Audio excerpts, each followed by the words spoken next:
طرف سے نعمت آئی ہے یہ میرا رب ہی عطا فرمانے والا ہے. جو اس بات کا یقین کر لیتا ہے اپنی زبان سے شکر نہیں بجا لاتا. حضرت ام المؤمنین عائشہ صدیقہ رضی اللہ تعالیٰ عنہ فرماتی ہے کہ نعمت ملنے پر بندے کا صرف یہ یقین کر لینا کہ یہ نعمت مجھے میرے رب نے عطا فرمائی ہے، اللہ تبارک و تعالیٰ اسے شکر ادا کرنے والوں میں لکھ دیتا ہے. شکر ادا کرنے والوں میں لکھ دیتا ہے. اور ساتھ ہی فرمایا کہ بندہ جب گناہ کرتا ہے اور گناہ کرنے کے بعد جب بندہ نادم ہو جاتا ہے، افسوس کرتا ہے کہ میرے سے رب تبارک و تعالیٰ کی نافرمانی ہو گئی ہے، میں نے گناہ کر دیا ہے، اور نادم ہوتا ہے، شرمسار ہوتا ہے، خود کو ملامت کرتا ہے، تو حضرت عائشہ صدیقہ رضی اللہ تعالیٰ عنہ فرماتی ہے کہ اس کی بخشش کا سوال کیے بغیر ہی اللہ تبارک و تعالیٰ اس کی مغفرت فرما دیتا ہے. اللہ تبارک و تعالیٰ اس کی بخشش فرما دیتا ہے. اور ساتھ ہی عائشہ صدیقہ رضی اللہ تعالیٰ عنہ نے یہ بھی فرمایا کہ بندہ جب کوئی نیا کپڑا پہنتا ہے، جب کوئی نیا کپڑا پہنتا ہے اور رب تبارک و تعالیٰ کا شکر بجا لاتا ہے. آج الحمدللہ ایک بہت بڑی تعداد ہے نئے کپڑے پہنے ہوں گے. ایسے بھی ہوں گے کہ جنہیں نئے کپڑے میسر نہیں آئے ہوں گے، وہی پرانے کپڑے دھو کر پہن کر آئے ہوں گے. لیکن دیکھیے رب تبارک و تعالیٰ نے جنہیں نئے کپڑوں کا تحفہ عطا فرمایا، جنہیں رب تبارک و تعالیٰ نے آج عید کے دن نئے کپڑے پہننے کی نعمت عطا فرمائی. غور کیجیے گا کہ نئے کپڑے پہنتے وقت رب تبارک و تعالیٰ کا شکر بجا لائے یا نہیں. لیکن حضرت عائشہ صدیقہ رضی اللہ تعالیٰ عنہ کا یہ قول مبارک سن کر افسوس ضرور ہوگا کہ کاش رب تبارک و تعالیٰ نے آج یہ نئے کپڑوں کی صورت میں جب مجھے نعمت عطا فرمائی، کہ کاش رب تبارک و تعالیٰ کی اس نعمت پر اس کا شکریہ ادا کرتا. حضرت عائشہ صدیقہ رضی اللہ تعالیٰ عنہ فرماتی ہے کہ جب بندہ کوئی نیا کپڑا پہنتا ہے اور رب تبارک و تعالیٰ کی بارگاہ میں شکر ادا کرتا ہے، اس کے پہنتے وقت اس کے وہ کپڑے ابھی گھٹنوں تک نہیں پہنچتے، اللہ تبارک و تعالیٰ اس کے گناہوں کو معاف فرما دیتا. بتائیے جسم ہمارا ناپا جا رہا ہے، ہمارا پردہ ہو رہا ہے، رب تبارک و تعالیٰ کی عطا کردہ نعمت سے ہی، رب تبارک و تعالیٰ کے عطا کردہ رزق سے ہی، رب تبارک و تعالیٰ کے عطا کردہ مال سے ہی ہم نے نئے کپڑے پہنے. نئے کپڑے پہننے کے بعد رب تبارک و تعالیٰ کی بارگاہ سے پیغام یہی ہے کہ اگر رب تبارک و تعالیٰ کا نئے کپڑے پہنتے وقت اگر شکریہ ادا کیا تو اللہ تبارک و تعالیٰ اس کے بدلے میں ہمارے گناہوں کو معاف فرما رہا ہے. لیکن دراصل بات یہی ہے کہ ہمارا جو ذہن ہے صرف یہی بنتا ہے جناب جب ڈکار آتا ہے الحمدللہ. ہمارا یہ تصور ہے کہ جناب صرف کھانا کھا کر ہی رب تبارک و تعالیٰ کا شکر ادا کرنا چاہیے. اسی لیے بہت بڑی تعداد ہوتی ہے کھانا کھانے کے بعد ویسے تو الحمدللہ نہیں کہتی، لیکن جیسے ہی ڈکار آتا ہے ڈکار گویا کہ گھنٹی بجا دیتا ہے رب تعالیٰ کا شکر ادا کرو. تو لہٰذا صرف کھانا کھا کر نہیں بلکہ رب تبارک و تعالیٰ جتنی بھی نعمتیں عطا فرمائے، رب تبارک و تعالیٰ کی جتنی بھی نعمتیں ہمیں میسر آئیں، ہر آن رب تبارک و تعالیٰ کا شکر ہی بجا رہا ہے. اور بندہ ناشکرا ہے، بندہ رب تبارک و تعالیٰ کی نعمتوں کو دیکھ کر یہ ناشکری کی طرف بڑھتا ہے. رب تبارک و تعالیٰ نے مال میں فراوانی کی بھی ہو، کوئی بیماری نہ ہو، کوئی پریشانی نہ ہو، تو بندہ بڑا مطمئن رہتا ہے کہ جناب مجھ پر کوئی بیماری نہیں ہے، کوئی پریشانی نہیں ہے، مال میں تنگی نہیں ہے، رزق میں فراوانی ہے، رزق میں برکت ہے، رزق میں کشادگی ہے. لیکن جیسے ہی رب تبارک و تعالیٰ کی بارگاہ سے کوئی امتحان آتا ہے تو بندہ ناشکرا ہو جاتا ہے. رب تبارک و تعالیٰ کی بارگاہ سے جب آزمایا جاتا ہے، رزق کے ذریعے جب آزمایا جاتا ہے تو بندہ بڑا بے صبر ہو جاتا ہے، بڑا پریشان ہو جاتا ہے. اسی طرح میں ایک پریشان حال شخص حضرت سیدنا یونس رحمۃ اللہ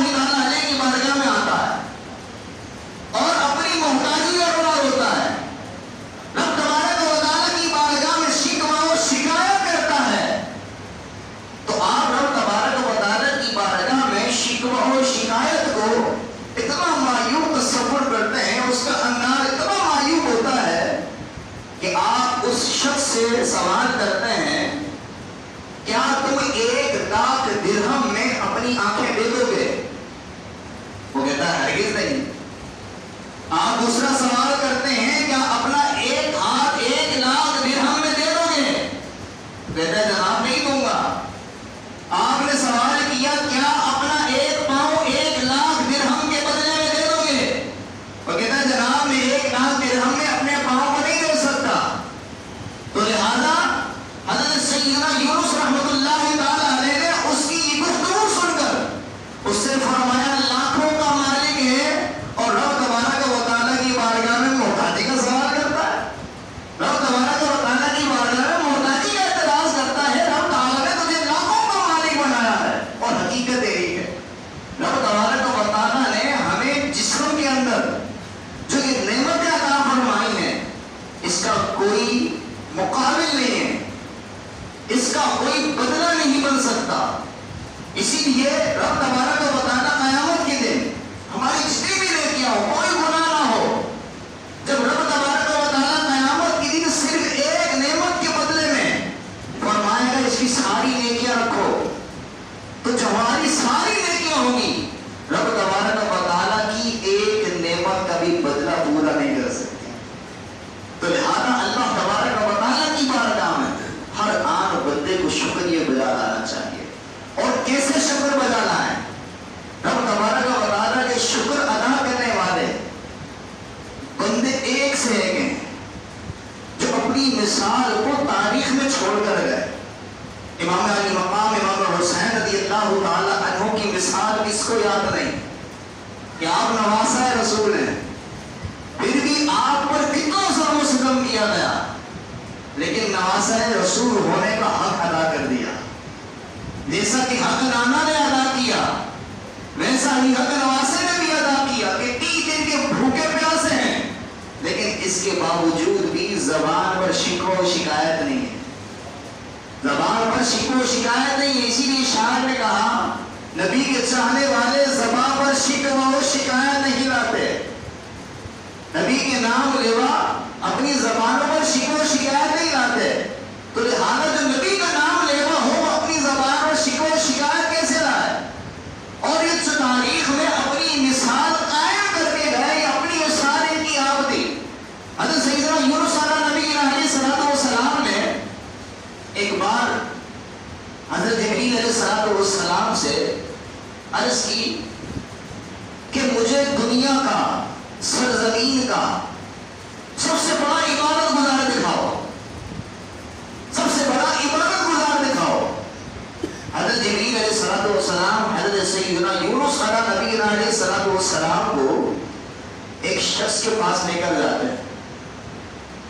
جب اس شخص کے پاس لے کر جاتے ہیں تو اس کے ہاتھ پاؤں جزام کی وجہ سے گل کر کٹ چکے ہوتے ہیں، جسم سے جدا ہو چکے ہوتے ہیں، لیکن اس کی زبان پر یہی جملہ ہوتا ہے کہ یا رب جب تک تو نے چاہا مجھے ان اعضاء سے فائدہ پہنچایا اور جب تو نے چاہا ان اعضاء کو مجھ سے لے لیا۔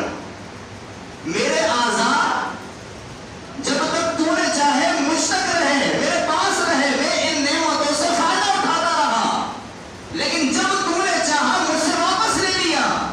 میرا مقصود تو بس تو ہی تو ہے، میرا مقصود تو بس تو ہی تو ہے۔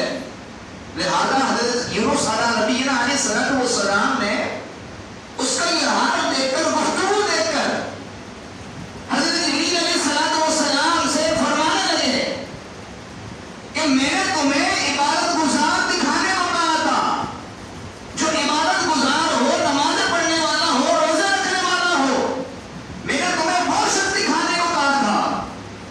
حضرت جبریل علیہ السلام حد گزار ہوئے، یا نبی اللہ اس حال میں مبتلا ہونے سے پہلے یہ صحیح تھا کہ ہر وقت قیام نہیں کھڑا رہتا تھا، عبادت گزار ہی تھا، یہ روزہ رکھا کرتا تھا، لیکن اب مجھے یہ حکم ملا ہے کہ اب میں اس کی آنکھیں بھی لے لوں، میں اب اس کی آنکھیں بھی لے لوں۔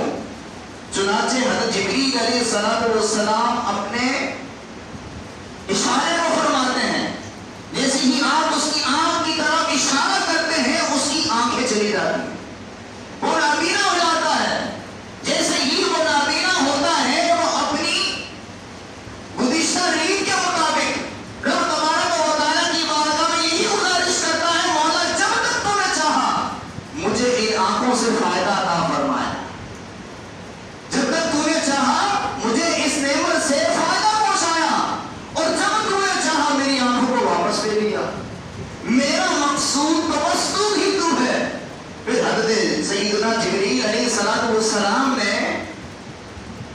سے کہا کہ آؤ ہم مل کر دعا کرتے ہیں، آؤ ہم مل کر دعا کرتے ہیں کہ اللہ تبارک و تعالیٰ پہلے کی طرح تمہیں ہاتھ بھی عطا فرما دے، تمہیں پاؤں بھی عطا فرما دے، اللہ تبارک و تعالیٰ پہلے کی طرح تمہیں آنکھوں پر نور بھی عطا فرما دے۔ لیکن وہ کہتا ہے، جسے پنجابی شاعر نے بڑی خوبصورتی کے ساتھ اس جواب کو دیا کہ جے سونا میرے سکھ وچ راضی، جے سونا میرے سکھ وچ راضی، میرے دکھ وچ راضی، میں سکھ میں چلے پاواں، جے سونا میرے دکھ وچ راضی، میں سکھ میں چلے پاواں۔ وہ کہنے لگا کہ اللہ تبارک و تعالیٰ نے جب یہ پسند فرمایا ہے کہ رب تبارک و تعالیٰ مجھ سے ان نعمتوں کو لے لے، تو میں نہیں چاہتا مجھے یہ نعمتیں واپس میسر آ جائیں۔ تو ایسا رب تبارک و تعالیٰ کو شکر ادا کرنے والا جبریل امین علیہ السلام فرمان ہے کہ اللہ کے نبی ہیں، ایک طرف فرشتوں کے سردار ہیں، ہم دعا کریں گے اللہ تبارک و تعالیٰ تمہیں آنکھوں پر نور بھی دے دے گا، تمہیں اعضاء بھی دے دے گا، لیکن پھر بھی کہتا ہے نہیں، میں رب تبارک و تعالیٰ کی رضا پر راضی ہوں۔